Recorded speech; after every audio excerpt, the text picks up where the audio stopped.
and they put out signature CaitlinClark balls and other merch that literally sold out within minutes of them going. A'ja Wilson is not pleased with Nike's increased efforts to promote CaitlinClark after the company finally acknowledged who the WNBA star is and began heavily promoting her bespoke Nike Infinity Tour 2 golf shoes in response to recent backlash. Some fans continue to think A'ja is the best. Wilson, 28 years old, 1,000 points in the regular season. Why is that not the biggest story out at the moment? And why are we talking about CaitlinClark? Why when A'ja was releasing a shoe were we talking about CaitlinClark? A'ja feels that she is the star, the draw, and should receive the most promotion, but regrettably, the statistics show that she has been the best player this year. However, when it comes to marketing, A'ja doesn't sell, as evidenced by the fact that when Nike releases products featuring CaitlinClark, they sell out immediately, and when they release products featuring A'ja, no one even gives a damn. A simple black t-shirt sells out in an hour. A'ja Wilson is the best player in the league. Well, she has come out and she has made some more comments, and it is like these players just don't want these new fans, even though the new fans are the ones that drive the revenue, plain and simple. A'ja Wilson continues to think she can take on Caitlin. She was supposed to get more promotion from Nike, but it's obvious that she didn't perform and didn't impress. The spotlight is shining on Caitlin. A'ja is unable to withstand the heat. Play on the court doesn't always equate to how many shoes you will sell. Nike is finally making an effort to promote CaitlinClark, despite A'ja Wilson's attempts to obstruct them. At least the company has finally realized who the true star is and is giving Caitlin their all. Hopefully, A'ja won't ruin CC's chances the way she did a few weeks ago. Noise that I don't really listen to, honestly, because I'm in season. I have other things that we need to worry about than what other people have to say. At first, Nike stuck with Wilson as their main WNBA representative, but as Clark's fan base grew exponentially, they were forced to start paying more attention to her. People were talking about her on social media and in sports media, and even casual basketball fans who may not have followed the WNBA closely became interested in Clark. Nike realized that this was more than just hype. This was the future of women's basketball, and if they didn't support Clark, they risked missing out on a fantastic opportunity. And it led a bunch of these players to get very jealous and petty very quickly. Although Wilson felt that this change was a personal betrayal rather than a straightforward business decision, Nike initially made no significant moves because they had already invested so heavily in A'ja Wilson that they weren't prepared to change their focus just yet. However, as time passed, Nike's hesitancy started to show. Not only was Clark a talented athlete, but she was also starting a movement that inspired others to aspire to be like her. Nike recognized this as a significant opportunity because they are devoted, purchase a lot of products, and frequently encourage their friends and family to follow in A'ja Wilson's footsteps. Youthful fans are among the most important clients for a company like Nike. Somebody coming along and elevating the sport shine ultimately benefits you. Go out there, compete with her, try to bust her up if you want to, and all of that stuff. Just don't hate on the acclaim that she's getting. Nike had to acknowledge that Clark was rapidly rising to prominence as one of the most marketable athletes in women's sports. Her ability to attract fans wasn't just dependent on her performance, though her on-court prowess was a major contributing factor. Nike began to realize that Clark's appeal went beyond the usual basketball fan base. She was a household celebrity in various areas, and a brand can really benefit from that kind of crossover appeal. We saw the jersey sales numbers. We didn't actually see the actual numbers, but we saw the top jersey sales in the WNBA this season. And A'ja, despite being a third-time MVP, her jersey sales were 5th in the league, even after Kate Martin, who barely saw the court the second half of this season. This marked a turning point for Nike, as they had to change their approach because Clark was attracting new fans, different demographics, and an intensity of enthusiasm that was difficult to match. When Nike spots a rising star like that, they know it's time to act, so they started focusing their marketing efforts on Clark, but Wilson wasn't going to like this, as you can imagine. Wilson couldn't help but feel envious of Clark's quick ascent. It wasn't simply that she was receiving more attention. Rather, Wilson believed she had merited it and that Clark didn't appear to have faced the same difficulties or hardships as she had. Wilson alluded to this in her remarks to the public, implying that Clark's rise was partly caused by elements other than basketball talent. Up until this point, Wilson had been viewed as a modest, hardworking star who let her game speak for itself. But now her remarks about Clark were being interpreted as resentful and bitter fans who had once supported her beginning to wonder if Wilson could handle the pressure of sharing the limelight with another rising star. It wasn't a good look for Wilson. Clark's rise to fame was not only due to her basketball prowess, but also to her ability to connect with fans in a unique way. Fans saw something in Clark that went beyond the game. She was relatable, charismatic, and most importantly, exciting to watch every time she stepped onto the court. Fans knew that something special could happen at any time, so they tuned in game after game. One of the main reasons Clark became so marketable was that people wanted to be a part of her journey, not just watch her play. They wanted to wear her jerseys, follow her on social media, and support her in any way they could. This kind of fan loyalty is extremely rare, and it's something that brands like Nike pay close attention to. Nike knew that if they could tap into this fan base, they would see massive returns. Is A'ja Wilson currently the best player in the WNBA? Yes. Is CaitlinClark currently the face of the WNBA?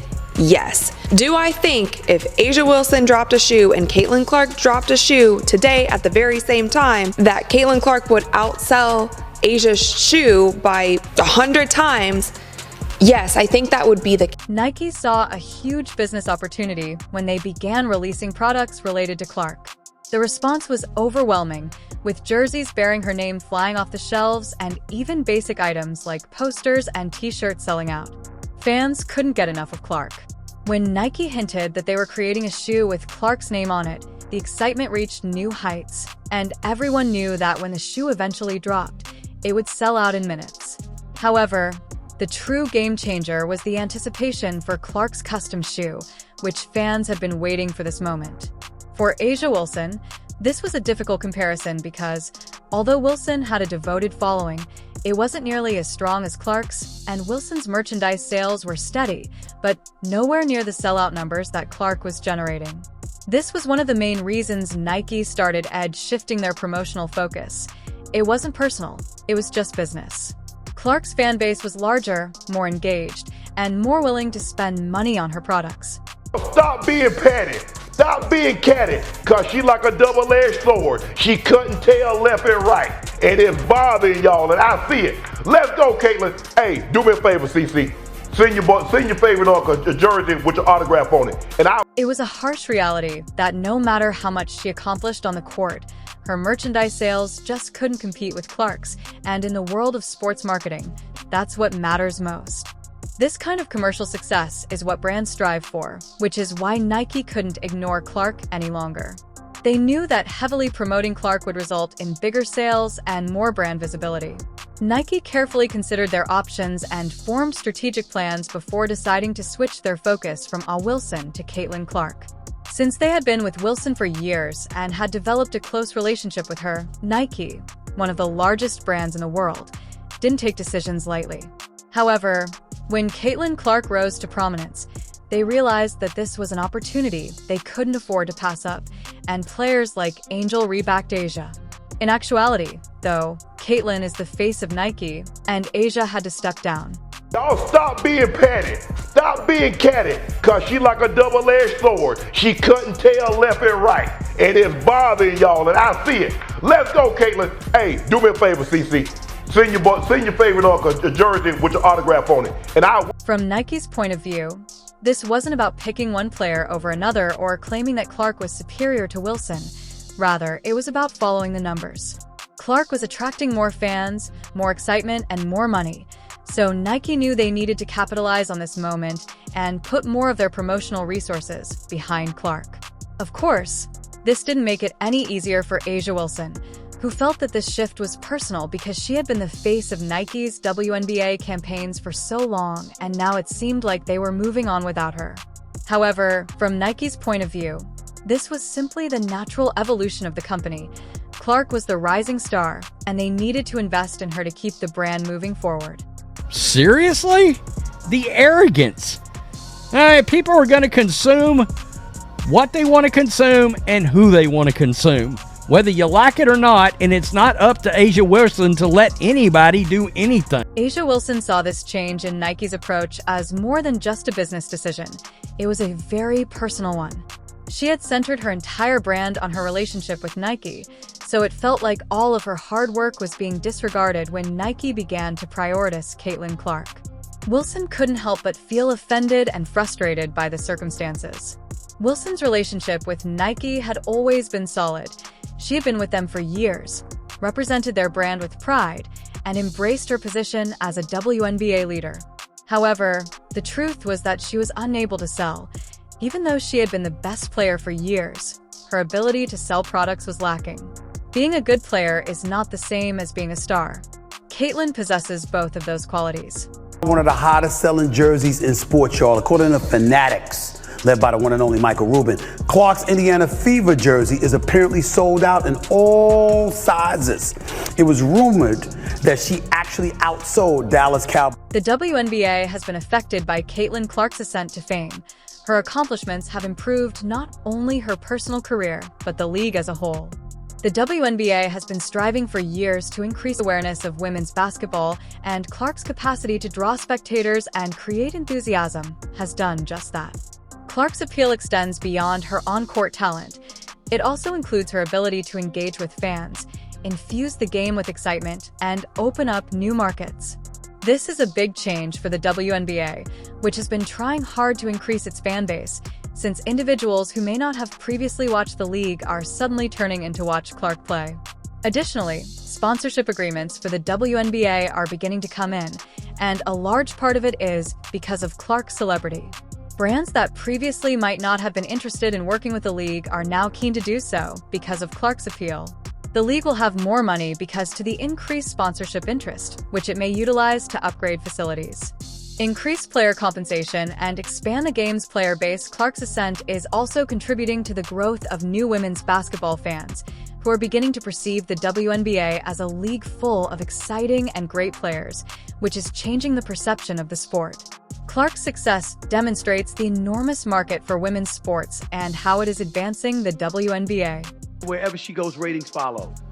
The WNBA draft, the doubleheader to open the NBA season, ratings. Wilson's frustration was apparent in her public remarks, and she made it clear that she felt she should receive more recognition going forward. Wilson must choose how to handle this situation. She can either keep expressing her frustrations in public, or she can concentrate on her game and come up with new strategies to rebuild her brand. This is a pivotal point in Wilson's career, and her future actions will determine how people view her. Will she allow this circumstance to define her, or will she overcome it and demonstrate that she is still among the league's best players? We know that Caitlin is a huge star who can back it up on the court and is also a major marketing genius. This is something A'ja needs to accept. So yes, the WNBA was growing before CaitlinClark. Make that abundantly clear. But it was growing incrementally compared to the exponential growth you're seeing now. And this is just data. This is just objective facts. Be mad with data. Please do not be mad at me. For A'ja Wilson, although this change may be annoying, it's a good thing for the WNBA overall. Other players are benefiting from Clark's success, which is also pushing the league to new heights. Wilson may feel marginalized for the time being, but generally, Caitlin's ascent is a victory for women's sports, despite the fact that some athletes don't want to see it and don't see what she's doing for the sport. The WNBA's been battling since day one. Lack of viewership starts with lack of promotion. Lack of viewership starts with lack of network. Hopefully, players will soon realize Caitlin's impact. If you liked it, please give a like. Clark's ability to draw in sponsorship agreements and new fans is helping the WNBA grow, which is advantageous to all parties. Additionally, subscribe to see more videos today.